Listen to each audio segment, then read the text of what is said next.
What are some good evidences for a 6,000-year-old Earth or cosmos in the cosmos? Well, yeah, you can look at the age of this universe, let's say, three different ways. One is from the scripture, and that clearly teaches 6,000 roughly. Then you can look at it from the Earth, or you can look at it from space, evidence from space. There are dozens of evidences from any one of those, which way you want to look at it. If you look at, let's just take the Earth itself is spinning, and it is slowing down a thousandth of a second every day. That's why we have a leap second every so often. You have to add it to the clock, usually about a year and a half, because the Earth slows down from tidal friction and internal friction with the liquid magma inside and the Coriolis effect of the wind and the gravitational drag of the moon.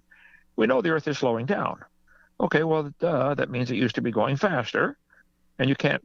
That puts a time limit of how old it can be, because if you go back in time, of course we can't do that, but if you could imagine going back in time, adding, or this spin to the Earth, because now it is slowing down, you'd reach a limit where you can't be billions of years old.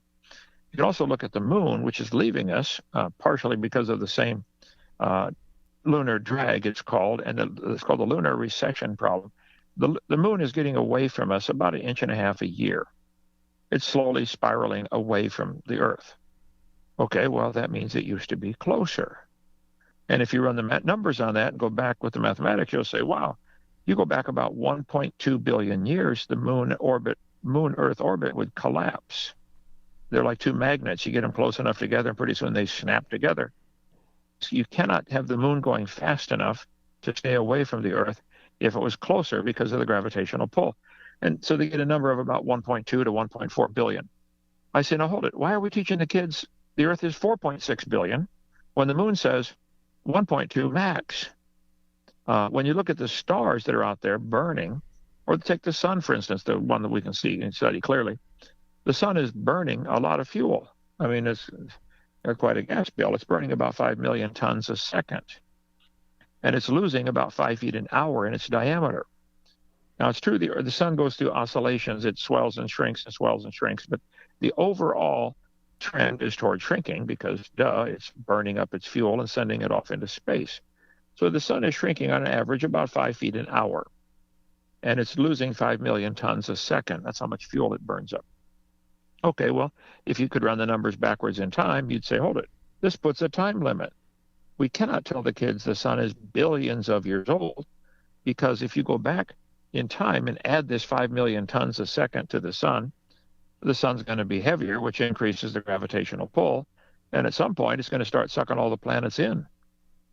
So it's just not common sense to say it's 4.6 billion years old. That's absolute insanity to believe such a thing. And when you look at the stars and the galaxies and the amazing complexity of this universe, see, David said, when I consider the heavens, which we should do, take time to look at the stars. I'm out here now in Lenox, Alabama, where we get an incredible view of the stars at night. It's beautiful out there tonight. Well, he said, when I consider the heavens, I say, what is man that thou art mindful of him? A person who spends time considering the cosmos just is not very impressed with what man can do.